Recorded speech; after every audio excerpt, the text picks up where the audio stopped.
여러분 안녕하세요. 시아쌤입니다. 이번 영상에서는 현진건의 고향이라는 작품 같이 공부해 보도록 하겠습니다.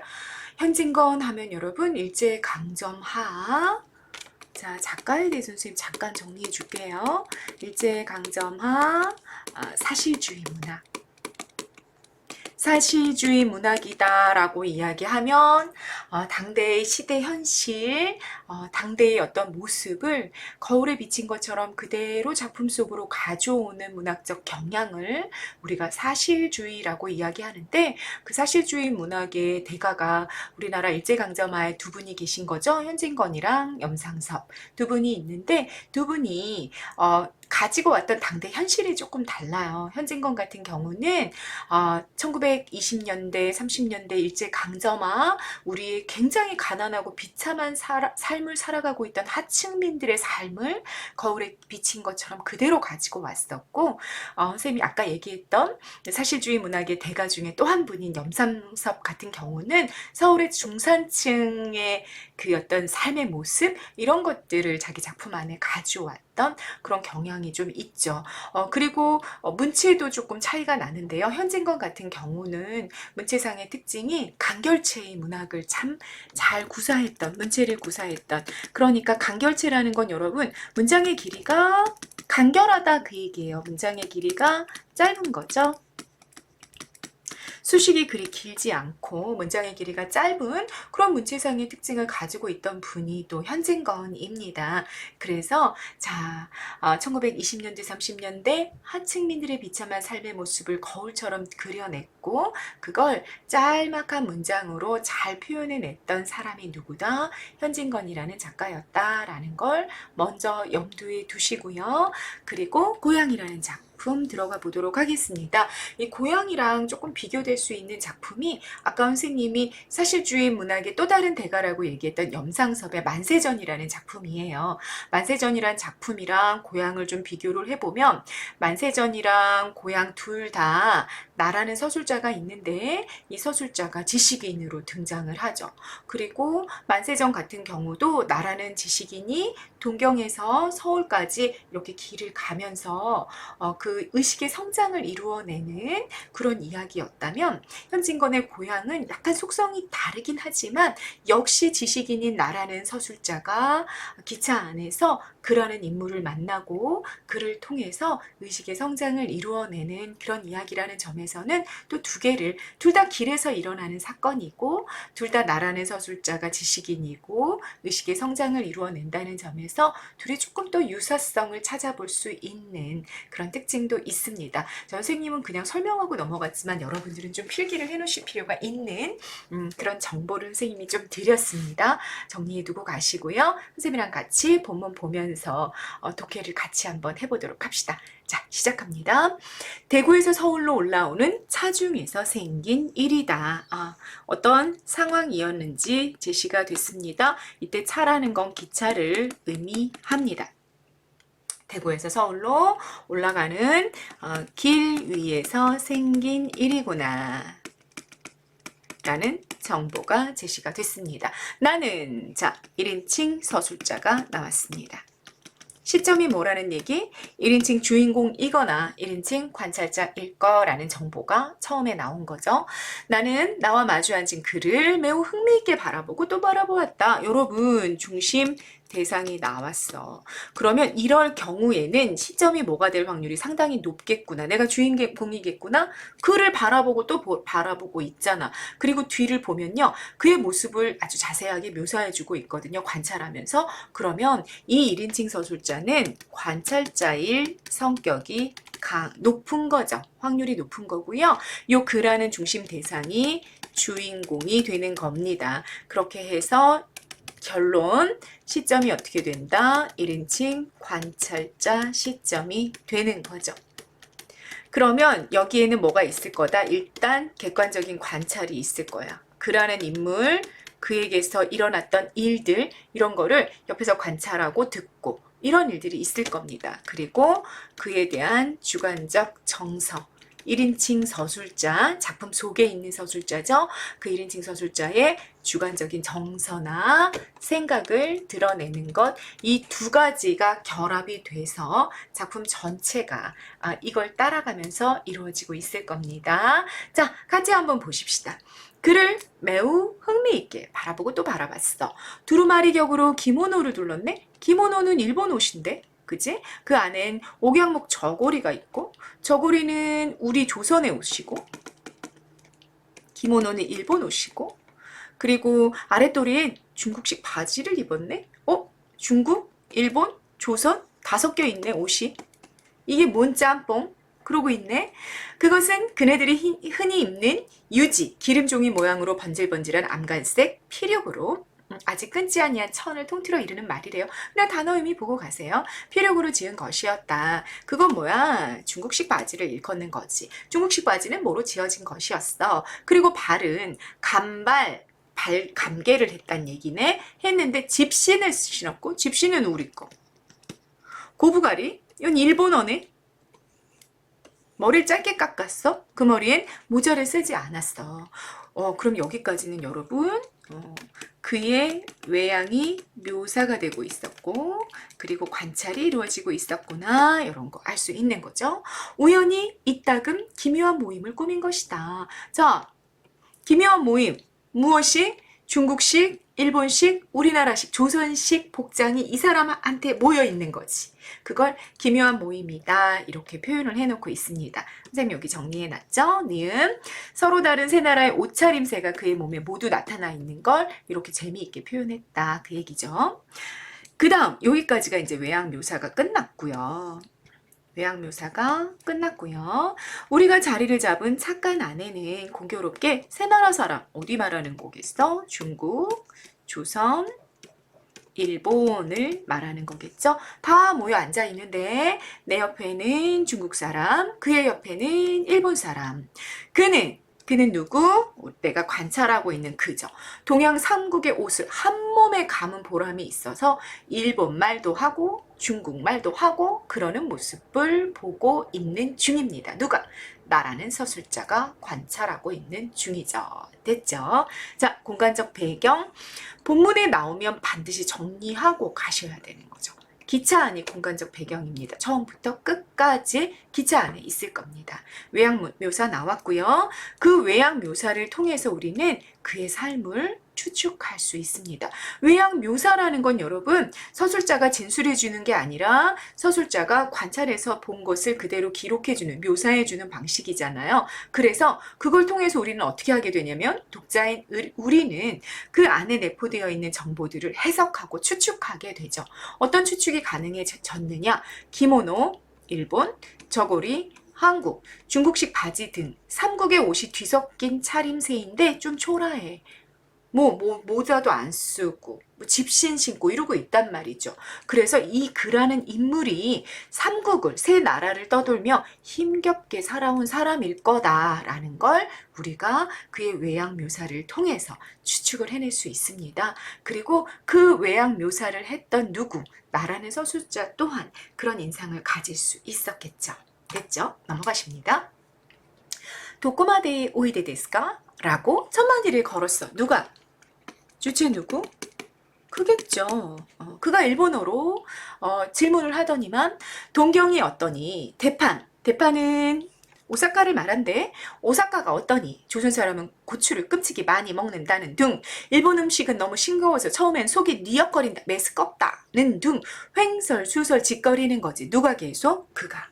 계속 횡설수설 하다가 일본 사람이 엄지와 검지손가락으로 짧게 끄는 꼿꼿한 윗수염을 비비면서, 이렇게 비비면서 마지못해 까딱까딱 좀 별로 상대하고 싶지 않아, 이런 거지. 고개와 함께 so 데스까 란 한마디로 코대답을 할 따름이고, 잘 받아주지 않았단 말이야. 그러니까 좀 이렇게 피하고 싶어하고 좀 이렇게 콧수염을 이렇게 만지작만지작 거리는 그런 모습에서 일본 사람이 이 조선인을, 이 그라는 인물을 되게 권위적인 태도로 대하고 있구나라는 거 우리 또 잡아볼 수 있습니다. 이것도 뭐죠? 행동 묘사죠.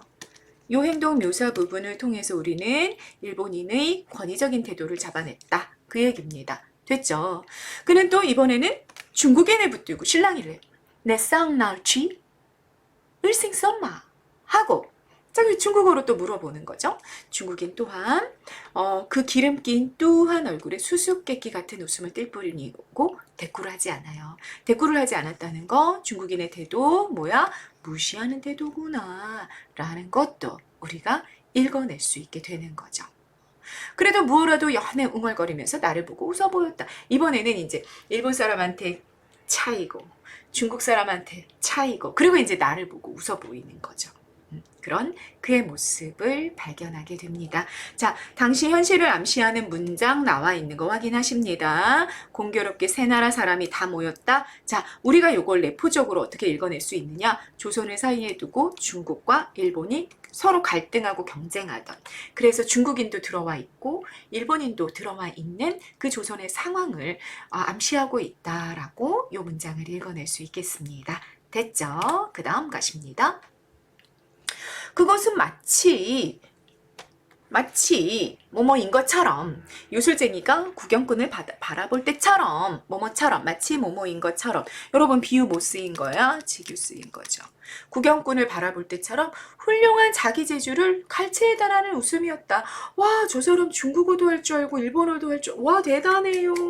이런 걸 바라는 것 같은 웃음이었다라는 얘기입니다. 그런데 여러분 이건 실제 그가 그런 마음이었나요? 그건 알 수 없어요. 우리는 1인칭 시점의 특징을 여기서 또 발견하게 되죠. 1인칭 시점의 서술자는 누구야? 나야. 나는 작중 인물이야. 그러면 나는 다른 사람의 내면 심리는 읽을 수 있어요? 없어요? 읽을 수 없죠. 오로지 나의 내면 심리만 드러낼 수 있을 뿐이야. 그래서 그라는 주인공의 내면 심리는 그냥 추측만 하는 겁니다. 자, 여기 선생님 문제 만들어놨어. 그를 바라보는 나의 주관적 생각이 노출되어 있다. 그 얘기입니다. 나가 그의 웃음을 이렇게 생각한 이유는 뭘까? 왜 요술쟁이가 구경꾼을 바라볼 때처럼 막 박수해줘 라는 그런 느낌을 받은 걸까? 응? 왜? 그가 아마 나에게 자신을 자랑하고 싶어 하는 것 같다고 내가 느낀 거지. 그래서 나의 주관적인 생각을 드러낸 겁니다. 그랬는데 나 어떻게 했어요? 나 어떻게 했어? 막 박수해달라고 바라는데 내가 우 이렇게 박수해줬나? 아니야. 쌀쌀 맞게 그의 시선을 탁 피해버렸어요. 왜? 처음엔 어땠냐면 되게 호기심을 갖고 바라보고 있었단 말이지. 그런데 심리 변화 어떤 건지 보세요. 되게 부정적으로 인식하기 시작했구나. 마이너스로 좀 바뀌어 있구나. 처음엔 그냥 단순한 호기심이었고 단순 호기심이었고 중국 사람한테도 차이고 일본인한테도 차이고 그리고 나한테 이렇게 박수해달라는 것처럼 보이니까 되게 약간 저속하고 좀 무시하고 싶은 마음이 자기한테도 있었던 거죠. 그래서 이렇게 고개를 딱 돌려버리는 그런 모습이 나타났습니다. 마이너스의 심리를 드러내고 있습니다. 그 주적되는 주책 없이 자 의미 보세요 여러분. 주적되는 이라는 의미 별표 체크하시고요. 주책 없이 잘난 체하며 자꾸 떠들면서 막 이 나라 사람 저 나라 사람한테 다 무시당하는 모습이 좀 되게 꼴보기가 싫었던 거. 우리 그런 심리 있잖아. 외국에 나갔는데 되게 주책맞은 한국인이 있는 거지. 그러면 너무 화가 나잖아. 우리도 그런 심리를 내가 느끼고 있는 거죠. 그래서 밉살스러웠다. 이렇게 시선을 피해버린 이유를 뒷문장에서 설명을 했습니다. 그는 잠깐 입을 닥치고 무료한 듯이 좀 심심한 듯이 머리를 떡떡 이런 것들 음성 상징어 확인됩니다. 긁기도 하며 손톱을 위로 이렇게 물어뜯기도 하고 멀거니 창밖을 내다보기도 하고 그러고 있는 거죠. 내가 이렇게 약간 무시하는 반응을 또 보이니까 지금 옆에 있는 모든 사람들이 이렇게 무시를 당했잖아. 그러니까 조금 어떻게 한 거야? 부끄러워하는 것처럼 보여요. 그죠? 요거 행동 묘사 부분이고요. 요런 행동 묘사를 통해서 우리는 또한 어떻게 하는 겁니까? 독자들은 그가 어떤 심리에 있었겠구나 라는 걸 추측하고 넘어가게 되는 겁니다. 됐죠? 암만 해도 지저대지 않고 못 참겠어. 되게 수다스러운 사람인 거지. 말을 너무너무 많이 막 하고 싶은 거지. 그랬던지 요것도 뭐야? 암만 해도 지덜대지 않고는 못 참겠던지 이것도 나의 추측이죠. 문득 나에게로 향하며 어디꺼전 가는 게요? 하고 물어봤어. 경상도 사투리로. 아, 이 사람 조선인이구나 라는 정보가 나왔죠. 그리고 고향이 어디구나? 경상도구나 라는 것도 정보가 노출이 됐습니다. 서울까지 가오. 내 대답. 그런 게요. 그의 말. 참 반갑구만. 나도 서울고정 가는데 그러면 우리 동행이 되겠구만. 동행. 여러분, 여행 중에서 맺어지는 나와 그의 관계를 암시하는 단어라고 볼 수 있습니다. 처음에 나는 그와 굉장히 심리적 거리가 멀었어요. 처음에 단순한 호기심으로 출발해서 그가 굉장히 밉살스러웠지 마이너스의 정서를 보였단 말이야. 그런데 이 그라는 인물이 인사를 나누면서 반갑다, 우리 동행이 되겠구만 이렇게 이야기하는 게 마치 복선처럼 느껴져요. 뒤로 가면 갈수록 내가 그에 대한 심리적 거리를 거두고 그와 점점 공감해가고 그에게 동화되어 가는 그런 모습을 보이면서 진짜 동행을 하는 사이가 되거든요. 그걸 좀 암시하는 것처럼 보여주는 단어 하나가 나와 있기 때문에 선생님이 좀 잡아봤습니다. 됐죠? 나는 아직은 근데 안 그래. 지금 초반이잖아. 나는 굉장히 걔가 밉살스럽고 좀 싫어요. 지나치게 반가워하는 말씨에 대답할 말도 없고 또 굳이 대답하기도 싫었어. 그래서 덤덤히 입을 닫았죠. 서울에 오래 살았는 게요? 그가 또 물었어. 6, 7년 정도 됩니다. 조금 성가시다 싶었지만 대꾸를 안 할 수는 없으니까 그냥 대꾸를 했죠. 자, 나는 그를 어떻게 생각하고 있어요? 굉장히 성가시다, 마이너스로 여기고 있는 중입니다. 아이고, 오래 살았구만. 나는 처음 길인데 우리 같은 맞벌이꾼이 차를 나래서 어디로 찾아가야 되겠는기요? 일본어로 말하면 기진야도 같은 곳이 있는기요? 기진야도 싸구려 여인숙을 뜻하는 일본어래요. 일본어로 기진야도 아주 싸구려 여인숙, 우리 같은 맞벌이 노동꾼들이 하루 벌어서 하루 먹고 사는 이런 노동자가 머물 만한 싼 여인숙이 서울에도 있어요? 이렇게 물어본 거지. 하고 그는 답답한 자기 신세를 생각했던지 얼굴을 찡그렸습니다. 요건 나의 추측이고 요건 외양 묘사고요. 나의 관찰을 통해서 계속 스토리가 전개되어 가고 있는 중이죠. 그때 나는 그의 얼굴이 웃기보다 찡그리기에 가장 적당한 얼굴임을 발견하였다. 그의 얼굴이 웃음보다는 찡그릴 때가 훨씬 더 많았겠구나 라는 생각을 했다는 얘기입니다. 군데군데 찢어진 경성드문, 여러분 다 무슨 단어야? 다 마이너스의 단어들이야. 찢어지고 듬성듬성 흩어져 있는 눈썹이 알알이 일어서며 아래로 축 처지는 서슬에, 아래로 축 처지는 서슬에 양미간에, 양미간 여기죠? 양미간에 여러 가닥 주름이 잡히고 광대뼈 위로 뺨살이 실룩실룩 보이자 두 볼은 쭉 빨아든다. 어때요? 이렇게 볼을 이렇게 헬쓱한 모습인 거지. 여긴 주름이 자글자글하고 그런 외양이 또 묘사가 됐죠. 이렇게 외양을 묘사하는 건 여러분 인물 제시 방법 중에 뭐라고 그래요? 이런 걸 간접 제시라고 얘기하고 서술자가 말해주는 게 아니라 서술자가 인물의 외양을 보여주기 하고 있는 중인 거죠. 근데 보여주는 그의 모습을 보니까 굉장히 주름도 많고 그리고 여기도 헬쓱해가지고 되게 누추하고 초라하고 힘든 인생을 살았구나라는 걸 추측하게 만들어주는 거지. 됐죠? 입은 어떠냐? 입은 소태, 막 쓴 거 먹은 거야. 쓴 거 먹은 것처럼 왼편으로 삐뚤어지게 찢어 올라가 있고요. 다 마이너스네. 졸던 눈엔 눈물이 괴인 듯 30세밖에 안 되어 보이는 그 얼굴이 10년가량은 늙어 보였다. 그러니까 그냥 딱 보기에 젊은 사람인 것 같은데 이렇게 찬찬히 뜯어보면 너무 세월의 흔적이 많이 이렇게 보이는 되게 늙어 보이는 그런 얼굴을 갖고 있었다라는 얘기인 거죠. 됐죠? 그래서 외양 묘사를 통해서 그가 어떤 인물인지 이런 것들을 좀 자세하게 보여줬고요. 이렇게 나라는 서술자가 그의 얼굴에 그 고통을 읽어내고 있다라는 얘기는 그의 정서가, 나의 정서가, 나라는 서술자의 정서가 조금 바뀌고 있구나라는 걸 읽어낼 수 있습니다. 야, 이렇게 저렇게 늙어 보이는데 저 사람 굉장히 고통스럽게 살아온 것 같은데 좀 되게 안 됐구나. 이런 느낌을 주게 된다라는 얘기야. 아닌 게 아니라 그 뒷문장 보세요. 나는 그 신선스러운 의미 좀 알고 갑시다. 별표하시고요.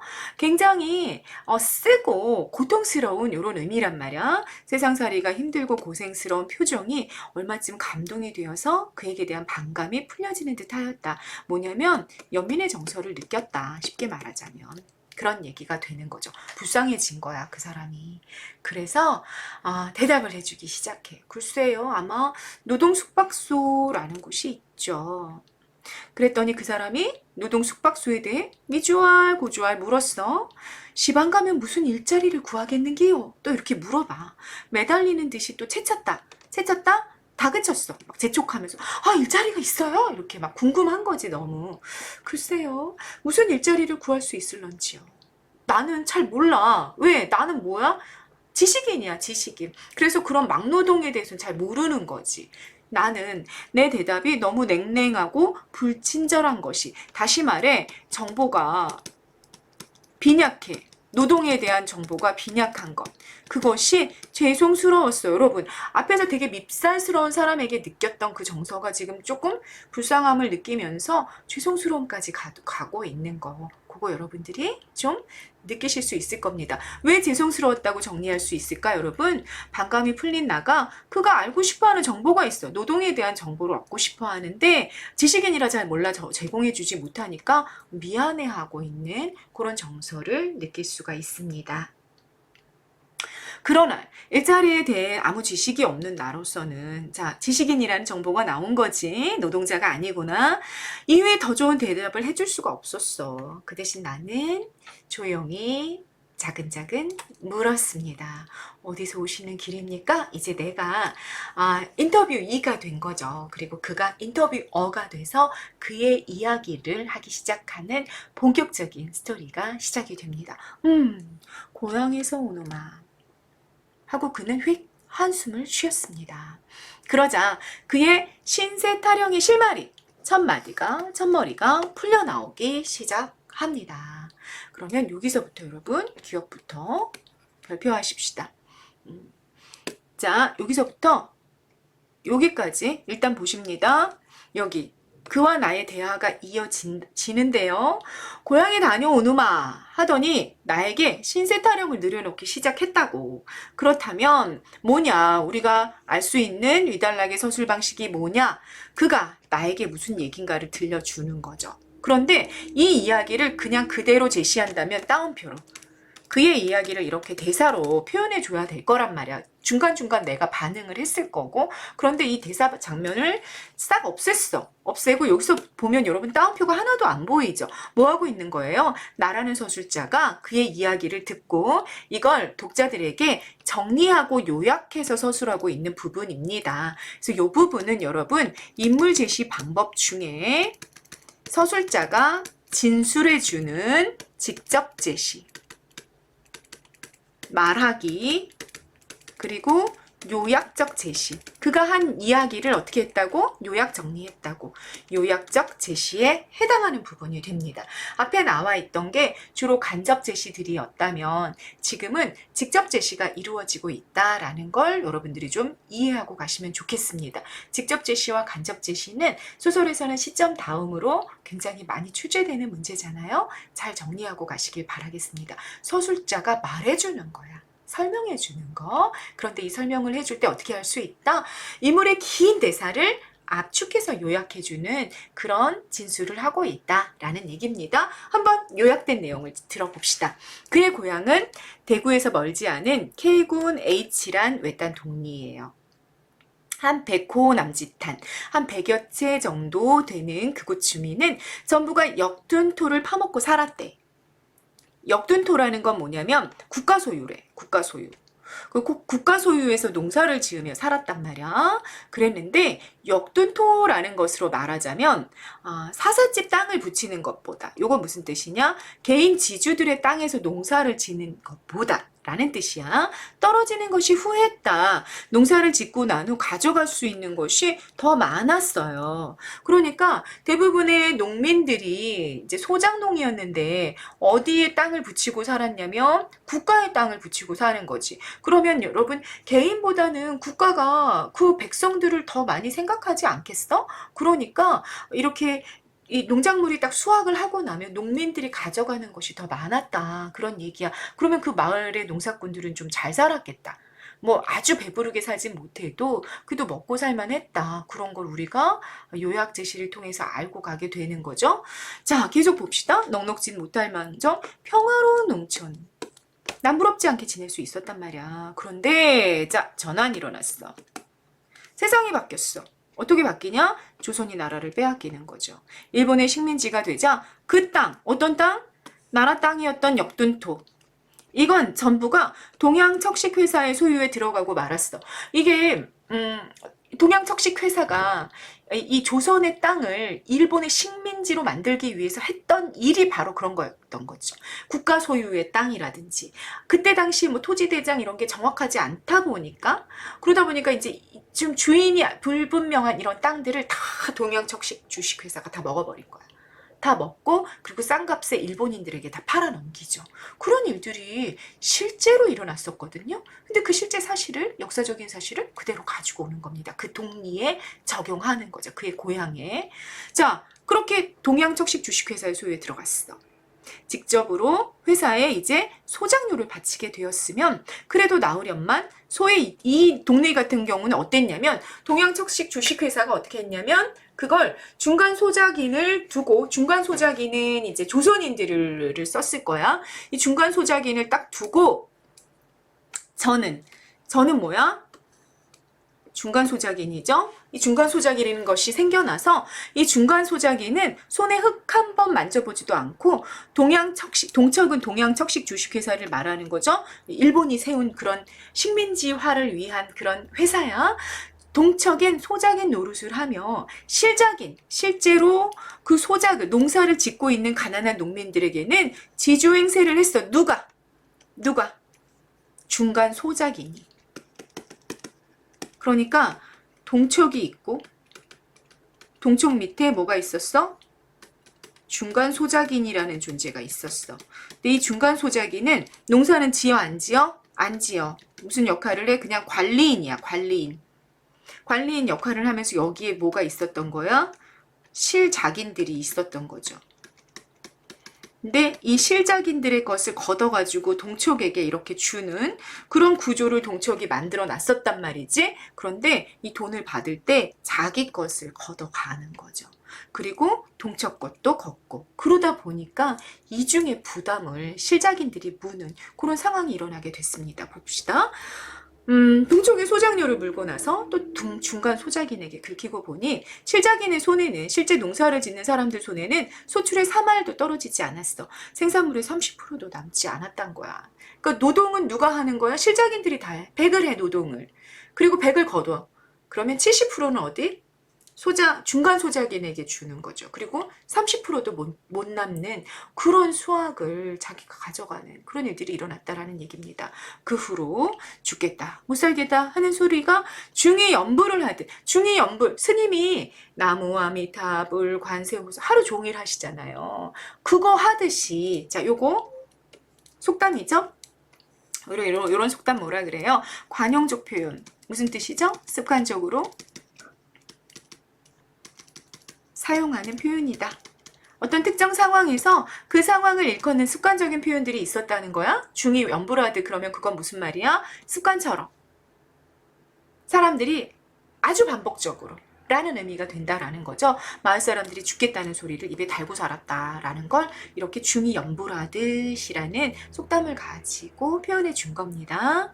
중이 연불하듯 그들의 입길에 죽겠다 못 살겠다가 오르내리기 시작했다. 너무 수확이 줄었으니까 그렇죠. 그리고 남부여대. 자, 한자성어 나왔습니다. 알고 가십니다. 남자는 지고 여자는 이고 유랑하는 삶입니다. 떠돌아다니는 삶.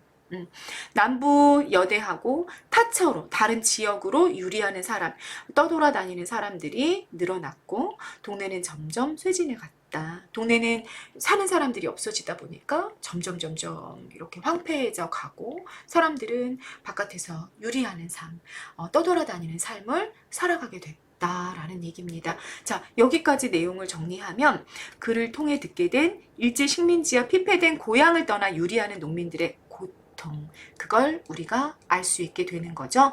그리고 뒤에 사건이 나타날 텐데 그 사건의 배경이자 원인이 되는 것이 바로 이 부분이 됩니다. 그리고 이 부분은 여러분 이제 정리해 봅시다. 그의 과거, 고향, 이야기잖아. 이거는 여러분 시간은 과거고요. 공간은 고향이야. 그러면 지금 현재는 어때? 지금 현재 그는 그 고향으로부터 떠나서 한참 뭐 중국도 있고 일본도 있고 막 돌아다녔던 것 같아. 그리고 지금은 서울로 가고 있는 기차 안에 있단 말이지. 그러면 현재의 공간이랑 지금 그가 이야기해주는 과거의 공간 전혀 다르잖아요. 요럴 때 우리가 이걸 뭐라 그러냐? 액자 구성이라고 이야기하게 되는 거죠. 자, 액자 구성 여러분. 액자 뭔지 아시잖아요. 액자. 요게 액자인 거지. 그죠? 그러면 여기 외부 틀에 해당되는 게 뭐야? 현재. 나와 그가 있고 공간은 어디? 기차 안이야. 요게 외부 틀에 해당이 된다면 액자의 내부, 본 틀, 본 사진에 해당하는 이거 핵심이죠. 요 핵심에 해당하는 이야기는 뭐가 되는 거야? 그의 과거 이야기가 되는 거죠. 고향 이야기가 되는 거고요. 공간적으로 본다면. 요 구조가 이제 액자 구성이라고 우리 얘기하는 거고요. 고향은 어떻게 되냐면 고향은 선생님이 잠깐 펜을 바꿔본다면 고향은 이렇게 돼. 나와 그가 여기서 만났어. 기차 안에서 만났지. 그리고 그의 이야기가 이렇게 나와. 그 첫 번째 그의 이야기가 첫 번째 그의 고향 이야기 요약이 여기 나왔죠. 그리고 나면 잠깐 외부로 나가. 외부로. 그러니까 이거를 잠깐 지우개로 좀 지워볼까? 외부로 잠깐 나가. 그래서 외부 틀이 다시 나옵니다. 외부 틀이 다시 나오고요. 그리고 다시 내부 이야기가 시작이 돼. 그리고 다시 외부로 나가서 나와 그가 기차 안에서 얘기 나누는 장면이 나오고 이런 식으로 교차가 돼요. 그러니까 외부 액자로 나갔다가 다시 그의 이야기를 들으면서 내부의 그의 고향에서의 삶, 그의 고통스러운 삶의 이야기가 또 되다가 요렇게 자꾸 교차하는 그런 모습을 보여주게 된다 그 얘기입니다. 무슨 말인지 이해가 되시죠 여러분? 그렇게 되니까 여러분 계속 어떻게 되냐면 시간적으로는 현재와 과거가 교차되는 그런 교차되는 서술 방식을 가지게 된다 그 얘기입니다. 그리고 외부 이야기와 내부 이야기도 역시 어떻게 돼? 교차되겠지. 현재는 뭐니까? 현재는 외부 이야기. 나와 그가 기차 안에서 만나고 있는 외부 이야기고 과거는 뭐야? 그의 이야기. 고통스러운 삶이 과거 이야기가 돼가지고 요게 계속 교차되는 내부 이야기고요. 요거는 요게 교차되는 특징을 가지고 있는 게 현진건의 고향이다 라고 이해하고 가시면 되겠습니다. 됐죠? 네, 이제 그 다음으로 넘어가 보십시다. 지금으로부터 9년 전 역시 뭐예요? 과거 회상. 외부예요? 내부 이야기예요? 9년 전 그랬으니까 그의 과거 이야기잖아. 그러니까 이것도 내부 액자 이야기다 라는 거 알 수 있고 그리고 여러분 여기 따옴표 보여요? 안 보여요? 따옴표 없어. 다시 말해 인물의 대사가 없다 그 얘기입니다. 그러면 여기도 뭐이겠구나 뭐겠구나 그의 과거 이야기 9년 전이라는 그의 과거 이야기가 역시 서술자에 의해서 간접적으로 전달이 되고 있는 중인데 자 그가 나에게 얘기해 준 거야. 과거 이야기 과거 얘기를 해줬어. 근데 내가 요약해서 독자에게 전달하는 거죠. 그래서 이게 뭐다? 여전히 요약적 제시고 우리 요약적 제시를 다른 말로 하면 말하기다, 직접 제시다 라고 이야기하는 그런 부분이 여전히 계속되고 있다라는 거 확인하십니다. 됐죠? 9년 전 17살 때 봄에 나이가 실상 그의 나이는 여기 보세요. 그의 나이는 실상 사실 26이었다. 어머 26살밖에 안 됐다는 거야. 가난과 고생이 얼마나 사람을 늙히는가. 자, 그의 이야기가 진술되다가 여기는 뭐야? 나의 주관적 생각이 나온 거지. 26살? 와, 얼마나 가난과 고생이 사람을 늙히는지. 야, 저 사람 26살밖에 안 됐어. 라는 나의 생각이 이렇게 나온 거죠. 그래서 요게 서술자. 네? 직접 목소리가 그의 내부 이야기 안으로 쑥 들어갔다가 나오는 그런 모습을 보여주는 서술상의 특징도 나타난 부분입니다. 됐죠? 기억. 선생님 여기 얘기했어요.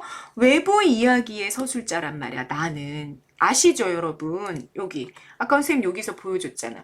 여기서 누가? 나와 그가 만났잖아. 그리고 나가 서술자였단 말이지. 이 외부 이야기의 서술자가 그의 내부 이야기가 있는데 요 속으로 쏙 들어가는 그런 문장이 요거다 이 얘기야. 그의 나이는 실상 26. 가난과 고생이 얼마나 사람을 늙히는가. 그 부분이 된다 그 얘기입니다. 요거 다시 정리된 거 보세요. 외부 이야기의 서술자인 1인칭 관찰자 시점의 나. 그 나의 말인 거야. 그러니까 외부 이야기의 화자가 내부 이야기에 개입해 들어간 거죠. 요 문장은. 이해되셨죠? 그리고 어떤 정서? 야, 26살밖에 안 됐어. 불쌍해. 연민의 정서를 느끼게 하는 그 문장. 나의 그러니까 주관적인 정서, 심리를 노출시키는 서술자의 외부 이야기 서술자의 목소리가 그의 내부 이야기에 살짝 들어갔다. 이렇게 정리하시면 됩니다. 됐죠? 그의 집안은 살기 좋다는 바람에 서간도로 갔어. 소문을 들은 거야. 서간도에 가면 지금보다 훨씬 낫대. 이사를 갔죠. 쫓겨가는 운명이니 어디를 간든 신선하랴. 뭔 말이야? 어디를 간들 마음에 들게 시원할 수 있었을까? 다시 말해 서간도로 가서 좋았을까? 좋지 않았을 거란 얘기죠. 그곳 서간도 비옥한 전야 그들을 위해 열려질 리가 없었어. 서간도가 좋다고 해서 갔는데 비옥한 땅은 그들 게 아니지. 다 그곳 원주민들의 것이었겠지. 그래서 좋은 땅은 그리고 조금 좋은 땅은 먼저 간 이가 다 차지했고 황무지 많았어. 하지만 그곳에 당도하던 날부터 아침거리 저녁거리 걱정이라 무슨 행세로 무슨 능력으로 적어도 1년이란 장구한 세월을 먹고 입어가며 거친 땅을 풀 수가 있으랴. 거친 황무지를 좋은 땅으로 만들 여력이 있을 수가 없었다는 얘기지. 그러니까 농사를 지으려면 여러분 농사를 지어서 그 수확이 나오려면 최소한 1년은 버텨야 되잖아. 근데 돈 없지? 그냥 무작정 간 거야. 서간도가 살기 좋다고 해서. 근데 거친 황무지만 남아있었어. 그 거친 황무지를 일구어서 거기에서 소출을 얻으려면 긴 시간이 필요한데 먹을 것도 없지 입을 것도 없는 그런 상황이었다라는 얘기인 거죠. 그래서 결국 어땠어? 남의 미천을 얻었어. 남의 땅을 빌린 거야. 그렇게 농사를 짓고 나니까 가을이 되어 얻는 건 빈주먹뿐. 고향이랑 별반 다를 일이 없었던 거죠. 오히려 더 비참한 삶을 살아가게 되는 거죠. 이태 동안을 이태 여러분 별표하시고요. 이태는 2년입니다. 2년? 2년 동안을 사는 게 아니라 억지로 버티고 있었던 거지. 그러다가 아버지가 우연히 병을 얻으셨고 타국의 외로운 혼 돌아가신 거죠. 그때 그의 나이 19살. 호르몬이 멋있고 악으로 이어가고 있었는데 4년이 못 되어서 영양 부족한 몸이 심한 노동에 지친 탓으로 누가 어머니 또한 죽고 말았다. 그의 비참한 19살 그의 비참한 인생이 요약 제시되었습니다. 이게 다 뭐에 해당이 된다 여러분? 내부 이야기에 해당이 된다라는 겁니다. 내부 이야기입니다. 그런데 이 내부 이야기를 누가 진술해주고 있다? 나라는 서술자가 진술해주고 있다 라는 얘기가 되는 거죠. 계속 봅니다. 여기 27번 문제도 발표하시고요.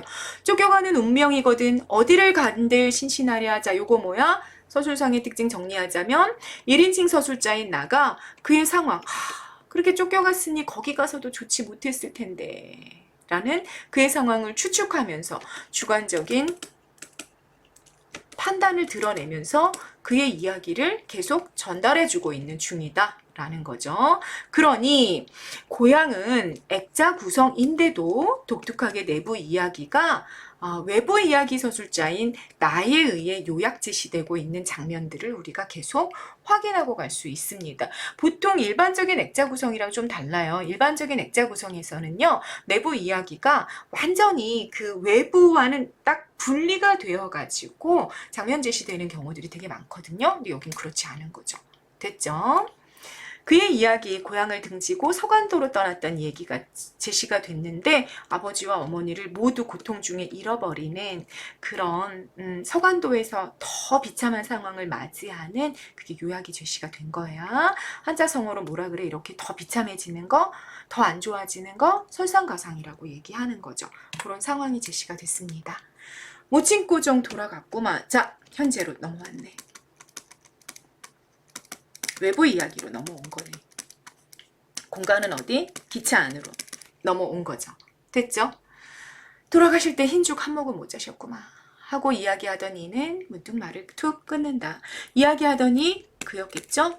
문득 말을 툭 끊었어요. 자, 이야기가 전환된 부분이라 별표 체크하고 가십니다. 그의 사연이 소개되던 내부 이야기에서 기차 안에서 현재 이루어지고 있는 나와 그의 대화, 즉 외부 이야기로 이야기 흐름이 전환된 부분이 여기 부분이다. 잡고 있어야 된다. 별표 체크하십니다. 그의 눈이 번들번들함은 눈물이 쏟아졌음이리라. 서술상 특징, 그의 말과 행동을 보며 그의 마음을 내가 추측하면서 이야기를 듣고 있는 중입니다. 나의 심리는 연민, 불쌍히 여기고 있는 중이고요. 그는 왜 이렇게 눈물이 어려 있을까? 부모에 대한 죄송함, 자신의 삶에 대한 한스러움, 이런 정서가 있었을 것이다 라는 걸 우리가 얼마든지 이 부분을 가지고 추측하게 됩니다. 됐죠? 눈에 번들번들인 건 그는 죄송스러움이었었고 그를 보고 있는 나는 너무 불쌍히 여기면서 보고 있겠구나 라는 걸 우리가 다 추측해 볼 수 있다 라는 얘기입니다. 나는 뭐라고 위로할 말이 없었어. 어떻게 위로해야 될지 알 수 없었던 거죠. 그래서 머뭇머뭇 거리다가 차를 탈 때 친구들이 사준 정종 병마개를 뺐어. 정종 술이야 술. 어떤 기능을 할까? 여기 쌤 정리해 놨어요. 조금 이따 봅시다. 찻잔에 부어서 그도 마시고 나도 마셨어. 악착한 운명, 잔인하고 끔찍한 운명이 던져준 깊은 슬픔을 술로 녹이려는 듯이, 술로 좀 달래려는 듯이 연거푸 5잔을 마신 그는 말을 다시 계속 했습니다. 자, 여기 다시 무슨 말을 다시 계속했겠어요, 여러분? 과거 이야기, 그가 어떻게 고통스러운 삶을 살았는지 이야기가 다시 시작됐다는 얘기죠. 그럼 여기서부터는 다시 뭐가 시작되는 거야? 내부 이야기가 다시 시작이 되는 거죠. 액자 안으로 다시 들어가는 겁니다. 됐죠? 그래서 아까 선생님이 이거 보여줬죠? 이렇게 내부 이야기 있다가 외부 이야기 들어왔다가 다시 내부 이야기 하다가 외부로 나가고 이런 게 서술상의 특징으로 나타난다 그랬잖아. 그게 지금 여기 잘 보이고 있는 중이죠. 됐죠? 말을 계속했어. 그는 부모 잃은 땅 어디야? 서간다잖아. 여기 있기 싫었어. 그랬겠지, 그지? 그래서 신의주, 안동현 품을 팔았어. 이 노동하는 거야. 막노동을 하면서 생계를 유지하다가 어디로 갔어? 이번엔 서간도에서 일본으로 갑니다. 돈벌이를 가는 거죠. 구주탄광, 대판 철공장 다 일본이죠. 일본에서 이렇게 노동을 했어. 일본에서 버는 건 중국보다 조금 낫어. 그렇지만 외롭고 젊은 몸은 방탕해질 수밖에 없었고 돈을 모으려야 모을 수 없고 이따금 우라만 치받치기 때문에 한 곳에 주접을 하고 있을 수 없었다. 차분히 정착할 수가 없었던 거지. 혼자 되게 방탕하게. 그러니까 뭐야, 하루 벌어서 번 돈은 술 마시는 데 다 탕진해버리고 이렇게 살았던 거지. 그러다 보니까 너무너무 몸이 힘들고 이래진 거죠. 그리고 첫 번째가 이렇게 화만 나고 이렇게 정착이 안 되고, 두 번째 고국 산천이 다시 말해 조선이 너무 그리웠던 거죠. 그래서 훌쩍 뛰어나왔어. 조선으로 건너온 거죠. 그리고 오래간만에 고향을 둘러보고 나서 고향을 먼저 본 거야. 그리고 벌이를 구할 겸 서울로 올라가는 길입니다. 이게 현재인 거죠. 어디까지 과거야? 여기 고향을 둘러본 데까지가 과거가 되는 겁니다. 그래서 그의 내부 이야기가 이렇게 압축, 요약이 돼서 정리가 됐습니다. 됐죠? 네. 디귿. 정종이죠? 어떤 기능이 했어요, 여러분? 그와 나의 정서를 간접적으로 드러냈어. 나는 위로하고 싶고, 그는 되게 부모에게 죄송스럽고, 화가 나고, 이런 정서들을 모두 드러냈고, 소통을 매개하고 있었어. 서로 술을 통해서, 시름을 달래는 기능도 여기 집어넣읍시다. 달래는 기능도 있었고요. 그리고 그와 내가 그 술을 매개로 훨씬 더 깊은 이야기로 들어가는 소통을 매개했고, 또 그의 이야기 구술 흐름을 조절하는 기능을 했다. 여러분 어떻게 된 거예요? 그가 이야기를 하다가 잠깐 끊어졌어. 그 끊어진 이유가 뭐다? 술을 마시면서 약간 이렇게 자기 그 눈물 어렸던 감정이 복받쳤었잖아요. 그걸 이렇게 스스로 다독이는 거죠. 그리고 다시 이야기가 시작되는 그런 기능을 해서 구술의 흐름을, 말의 흐름을 좀 조절해줬다. 완급을 조절하고 감정을 좀 진정할 수 있도록 도와주는 역할을 했던 게 술이었다라는 얘기입니다. 됐죠? 술의 기능도 별표하고 정리하고 가십니다. 그리고 구성상 액자 내부 이야기로의 전환 표지가 됐던 건 뭐였다, 여러분? 리을 문장 어디 있어요, 여러분? 한번 찾아보세요. 리을 문장. 어디? 말을 다시 계속했다. 여기가 되는 거죠. 됐죠. 그리고 그의 과거의 삶이 요약 제시가 됐는데 이동 경로를 좀 정리해보고 갈 수 있겠다. 생계를 위해 가족들 모두 서간도로 갔다가 신의주 안동현은 조선이었어요, 여러분. 아까 선생님 정리 안 했죠. 요거 잠깐 갑시다. 조선에 잠깐 있다가 다시 일본으로 갔다가 다시 조선으로 돌아가서 고향에 들렀다가 서울로 가고 있는 중이다. 됐죠? 이렇게 이동 경로 정리해 봤습니다. 그 다음 보십니다. 다시 여기 현재 외부 다시 넘어왔어.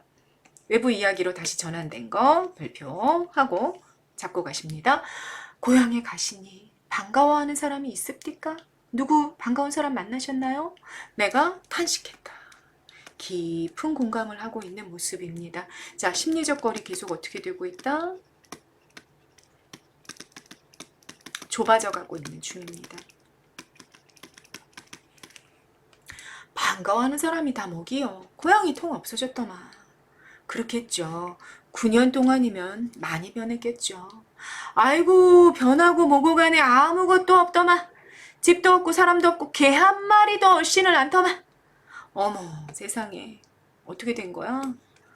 조선의 농촌 공동체가 황폐화가 돼버렸죠. 폐허가 돼버린 겁니다. 언제? 일제강점기. 그럼 아주 폐농이 되었다. 폐허가 된 농촌이란 말씀입니까? 하고 내가 물어보죠. 그렇다니 무너지다가 반만 질비하게 남아있더만. 우리 살던 집도 터야 안 남았겠는기요마는 암만 찾아도 못 찾겠더만. 집 터는 남아있을 것 같은데 어딘지 모르겠어. 사람 살던 동리가 그렇게 된 것을 혹 구경했는기요. 그거 본 적 있어요? 그렇게 비참하고 황폐해진 모습을? 하고 그는 짜는 듯한 목이 높아졌습니다. 막 안타까움과 분노에 막 목청이 높아졌다라는 얘기인 거죠. 됐죠? 썩어 넘어진 석가래, 뚫뚫 구르는 주추는 꼭 무덤을 파서 해골을 열어 젖혀놓은 것 같더만. 고향의 모습이면서 네, 당대 조선의 모습으로 우리가 좀 확장해서 이해해 볼 수 있습니다. 그렇다면 디귿을 대하는 인물의 정서를 우리가 한자성어로 표현해 볼 수 있는 거죠. 맥수지탄 뭐예요? 나라를 잃어버린 탄식의 정서를 우리가 이 부분에서 느낄 수 있는 겁니다. 됐죠? 세상에 이런 일도 있는 게요. 100여 호가 살던 동네가 10년이 못 되어 통 없어지는 수도 있는 게요. 이렇게 막 탄식하는 그의 모습이 드러나고 있습니다. 그는 한숨을 내쉬며 그때의 광경 뭐예요, 여러분? 여기 폐허가 된, 무덤처럼 폐허가 되어버린 고향의 모습을 눈앞에 그리는 듯이 멀거니 먼 산을 보다가 내가 따라준 술, 위로의 술이었겠죠. 꿀꺽 들이켜고 참 가슴이 터지더만 가슴이 터져 하자마자 굵직한 눈물 두어 방울을 뚝뚝 떨어뜨립니다. 음성 상징어. 생생한 느낌. 자, 이 정서 뭐겠어요? 무언가를 잃어버린 거죠? 상실감, 안타까움의 정서를 드러내고 있습니다. 됐죠? 자, 이 디귿 문장 좀 보고 가셔야 됩니다. 여러분, 디귿 정리해 놓은 거. 요거 별표. 여기죠. 썩어 넘어진 석가래. 주추는 꼭 무덤을 파서 해골을 헐어 젖혀놓은 것 같았다라는 얘기는 앞에서 내부 이야기가 서술자에 의해 요약적으로 제시되었던 것에 반해 요 문장 같은 경우는 내부 이야기, 다시 말해 그의 과거 고향의 이야기가 외부의 이야기에 그의 대사를 통해 드러나는 부분이다. 그래서 앞에 그 내부 이야기, 다시 말해 그의 고향의 이야기, 그의 과거의 이야기가 나라는 서술자의 요약 진술에 의해서 제시된 거랑 조금 다르다. 그의 대사가 그대로 직접 노출됐다라는 정도로 이해하고 가시면 되겠습니다. 그래서 여러분 40번 무지무지 별표야. 정리해 봅시다. 내부 이야기가 전달되는 방식을 이렇게 정리할 수 있는 거야. 내부 이야기가 첫 번째, 외부 이야기의 나라는 서술자에 의해서 요약 제시하는 부분. 또 외부 이야기의 인물인 그의 대사에 의해 전달되는 부분. 이렇게 두 개가 교차되는 형식이다라는 거 정리하시면 됩니다. 자, 이 교차의 효과입니다. 두 번째.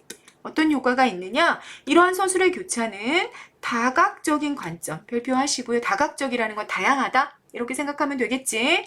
나의 관점과 그의 관점, 이 두 사람의 관점, 그의 이야기를 듣는 나의 정서가 좀 부각이 될 수 있는 나의 요약 진술과 그가 그냥 그의 그 절망감과 그 안타까움이 묻어나는 그의 대사, 이 그의 관점을 제시하고 있어. 그러니까 한 사람의 관점만 드러나는 게 아니라 두 사람의 관점이 드러났으니까 훨씬 더 입체적이 되는 거죠. 서술의 입체성을 강화해주는 효과가 있다라는 것까지 잘 정리해두고 가시면 되겠습니다. 그래서 서술이 굉장히 다채롭다라는 느낌 받으실 수 있습니다.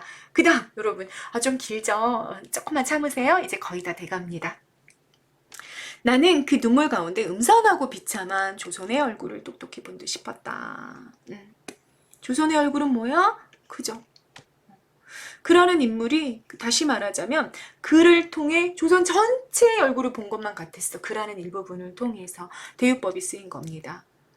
그리고 어떤 모습이냐? 일제강점하 비참한 삶을 살아가는 우리 조선 민족 전체를 그를 통해 보는 것만 같았다. 이런 의미로 이해가 되는 거죠. 이윽고 나는 이런 말을 물었다. 그래, 고향 사람 못 만났나요? 하나 만났구만. 친척되는 분이던가요? 아이구만, 한 이웃에 살던 사람이었어. 하는데 그의 얼굴이 더욱 침울해집니다. 아니, 참 반가우셨겠어요. 아유, 반갑다마다. 죽은 사람을 만난 것 같더만. 더구나 그 사람은 나와 까닭도 좀 있던 사람인데. 죽은 사람을 만난 것처럼 나 너무 반가웠어. 과장과 지교 표현법 보시고요. 나랑 사연이 좀 있는 사람이기도 했어. 그래서 너무 반가웠지. 무슨 사연이요? 나와 혼인말이 있던 여자였어. 우와! 놀란 듯이 나는 놀랬고요. 그 신세도 내 신세만이나 하고만 하고 이야기를 또 계속했어. 또 다시 뭐가 시작돼? 내부 이야기가 다시 시작이 돼. 내부 액자가 시작이 됐다. 그 얘기인 거죠. 넘어가 보십시다. 여기 다시. 여기는 딱 보니까 여러분 그의 대사를 통해서 내부 이야기가 드러나는 건가? 아니죠. 또 누구? 나라는 서술자의 요약서 진술에 의해서 내부 이야기가 정리가 되고 있다. 라는 거 볼 수 있습니다. 그 여자 어떤 여자였느냐. 요번에 고향에 갔을 때 만났던 그 여자. 자기보다 나이가 2살 위였는데 이웃에 살았어. 그래서 어렸을 때부터 같이 놀기도 하고 싸우기도 하며 자랐죠. 그리고 그가 14살일 때 그 여자는 그럼 16살이었겠다. 부모들 사이에 혼인말이 있어서 그도 어린 마음에 매우 탐탁하게 생각했어. 되게 좋아했다라는 거야. 정이 있었던 거지, 그 여자를. 그런데 그 처녀가 17살이 됐을 겨울에 벼랑간 사라져 버렸어. 알고 보니까 아비가 20원을 받고 대구 유곽에 창녀들인 거죠. 몸 파는 여인들이 사는 그곳으로 팔았어요. 딸을. 실제로 이런 일들이 많이 있었대요. 일제강점하에 딸을 팔아먹는 거지. 너무 모두 굶어서 죽게 생겼으니까 딸을 이렇게 몸 파는 여자로 이렇게 파는 경우들이 좀 있었대요. 그런 일이 일어난 거죠. 그리고 그 소문이 퍼지니까 그 처녀 가족이 그 동네에서 못 살게 됐어. 막 사람들이 수근수근, 저 가난하다고 딸을 팔았어. 이렇게 수근수근 되니까 못 살고 이사를 갔는데, 그리고 나서는 이제 인연이 끊어진 거죠. 보지 못하고 있었단 말이야. 그런데 이번에 빈터만 남은 고향을 구경하고 돌아오는 길에 읍내에 들렀는데 그 아내 될 뻔한 그 여인이랑 만난 거죠. 그 처녀는 그때 당시 어떤 일본 사람 집에서 아이를 보고 있었대요. 아이 보는 사람으로 들어갔던 거죠. 도대체 뭐냐? 권려자. 무슨 뜻이냐? 권려는요, 말하는 이와 듣는 이가 아닌 여자를 일컫는 3인칭 대명사입니다, 여러분. 그녀라고 해석을 하면 되겠죠? 그녀라고 해석이 되는 권려라는 단어. 그녀는 20원 몸값을 10년을 두고 갚았어. 아빠가 20원 받고 팔았잖아. 그걸 10년을 두고 갚았는데, 그래도 주인에게 빚이 60원이나 남았어. 아니, 20원 갖고 팔려 왔는데 빚이 60원? 그러니까 먹고 사는 것까지 주인이 다 이렇게 돈으로 계산해가지고 빚을 더 늘려버린 거지. 이 여자를 더 이용해 먹어야 되니까. 그랬는데 몸에 몹쓸 병이 든 거예요. 그리고 늙어졌어. 그러니까 주인 되는 자가 특별히 빚을 없애줬어. 그리고 작년 가을에 놓아줬대요. 그래서 그녀는 자신처럼 그처럼 10년 동안이나 그리던 고향에 찾아온 거죠. 그런데 집도 없어지고 부모도 없고 쓸쓸한 돌무더기만 눈물을 자아낼 뿐이었어. 그러니까 부모가 멀리 이사 가면서 딸에게는 연락도 안 하고 가버린 거지. 부모를 못 찾은 거죠, 이 여자. 진짜 그보다 더 불쌍하다라고 우리 봐야 되겠다. 그죠? 그런 일제강점하 여인의 삶이 얼마나 처참했었는지를 보여주는 거지, 그녀가. 하루해를 울어보내고 읍내로 들어와서 여기저기 이제 떠돌아다녔겠죠. 그런데 10년 동안 한마디 두어마디 배워두었던 일본말 덕택으로 일본 집에 있게 되면서 거기 아이를 봐주는 심부름하는 가정부 이런 여인으로 들어가게 된 거죠. 됐죠. 자, 여기 단락의 핵심 내용을 정리하면 그와 혼잣말이 있었던 여인의 기구한 삶의 이야기를 이번엔 또 들었습니다. 자, 예쁜 여자랑 혼인을 하지 못한 이유, 경제적 궁핍함이 윤리적 피폐함으로 이어지는, 다시 말해 돈이 없는 아버지가 딸을 파는 비윤리적인 일을 하는 그런 모습이 그때 당시 있었다. 정말 처참한 현실이었다라는 걸 보여주죠. 공동체는 그 동네 사람들 어떻게 했어? 막 흉봤어. 그래서 그 가족들이 거기서 못 살고 고향을 또 떠났죠. 자, 그가 전해준 여인의 삶을 서술자 나가 정리해주고 있죠. 요거 앞부분에서도 나왔던 서술 방식입니다. 어떻게 하고 있는 거야? 요약 제시하고 말하기 하고 있고 직접 제시하는 부분이다 라고 말씀을 이미 드렸습니다.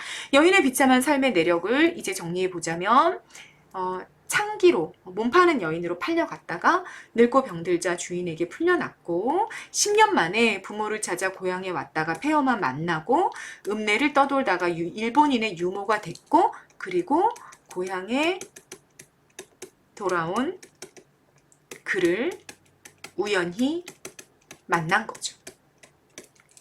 이렇게 정리를 해볼 수 있겠습니다. 그리고 암만 사람이 변하기요. 대사가 다시 시작이 됐네. 그러면 현재 기차 안 외부 이야기로 다시 나온 거지. 됐죠? 암만 사람이 변하기로 어째 그렇게도 변하는 기요. 그 수많던 머리가 막 샴푸 광고처럼 수많던 풍성하던 머리가 훌렁 다 벗어져. 여인이 대머리가 돼버린 거지. 너무 고생을 많이 해서. 너무 비참한 모습이죠. 눈은 푹 들어가고 그 야들야들하던 윤기가 돌던 얼굴빛이 마치 황산을 끼얹은 것처럼, 독약이잖아. 이렇게 탁 끼얹으면 다 타들어가죠. 그렇게 얼굴이 변했다는 거지. 네.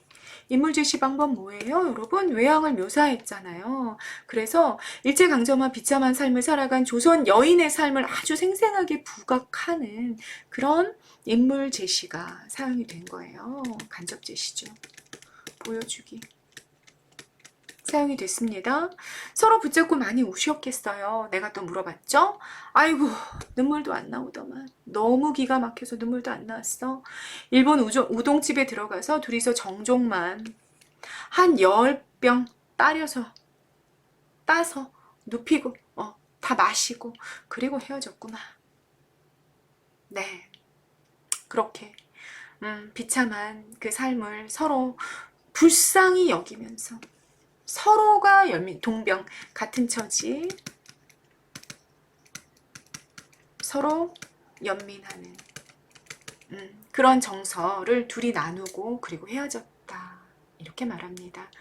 그렇게 괴로운 한숨을 내쉬더니만 그는 지난 슬픔을 새록새록이 자아내어 마음에 새기기에 지쳤음이었더라. 이야기를 더하면 뭘 하기요? 이런 얘기 계속하면 뭐 하기요? 아무 소용없는데.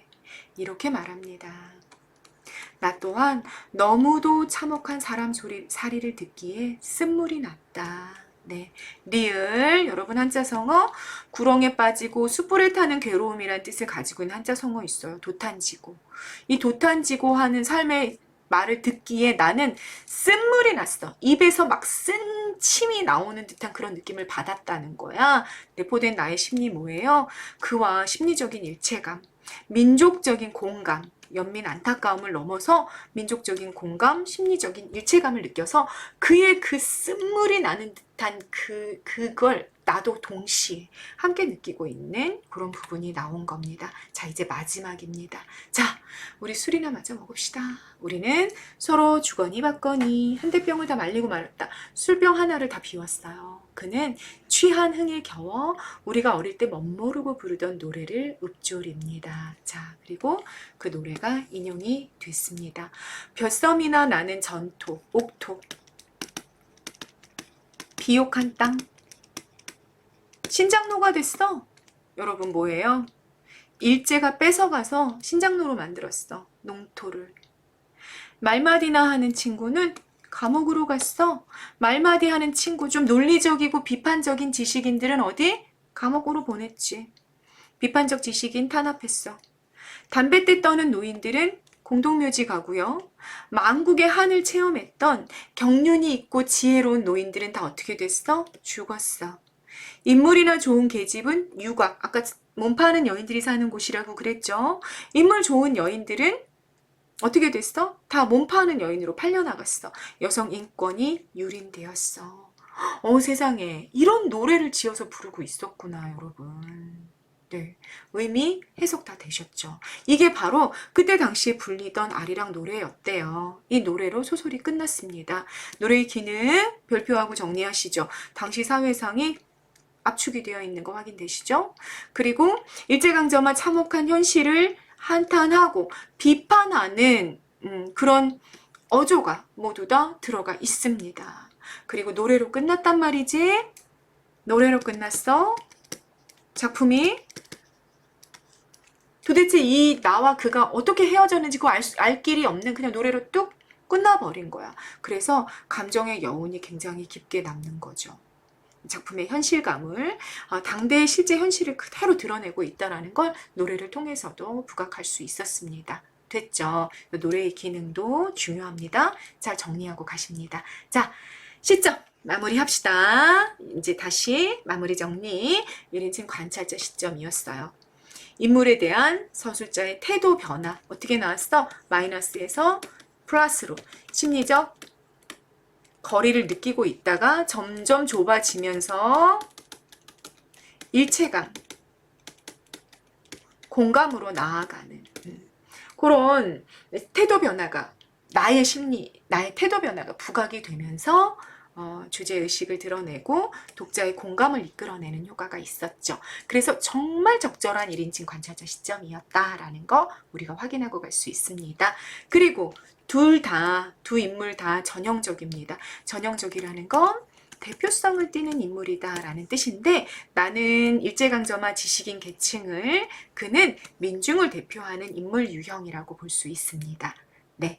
그리고 또 중요한 얘기죠. 구성 방식, 액자 구성이라는 거 계속 선생님이랑 본문 독해하면서 잡아봤습니다. 내부 액자에 해당하는 부분과 외부 액자에 해당하는 부분들 여러분 분리하실 수 있어야 됩니다. 그러면서 사건의 신뢰감을 높여줍니다. 왜 사건의 신뢰감을 높여줄 수 있냐면요. 액자 구성은 내가 그 내부의 이야기를 실제로 겪은 그를 만나서 실제 얘기를 들었단 말이지. 내가 직접 들었다고 그 얘기를.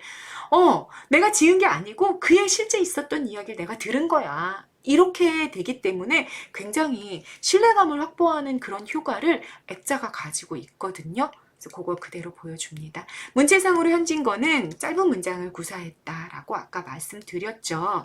자, 기차는요, 여러분 정착하지 못하고 끝없이 돌아다니잖아요. 그래서 그의 유랑의 삶과 대응하는 공간적인 속성이 있구나라는 것도 우리가 잡아볼 수 있겠습니다. 마지막, 소설에선 갈등이 중요하잖아. 그러니까 갈등 유형 좀 잡고 가시죠. 어떤 갈등입니까? 개인과 사회의 갈등이죠. 이때의 사회라는 건 어디? 일제, 강점하,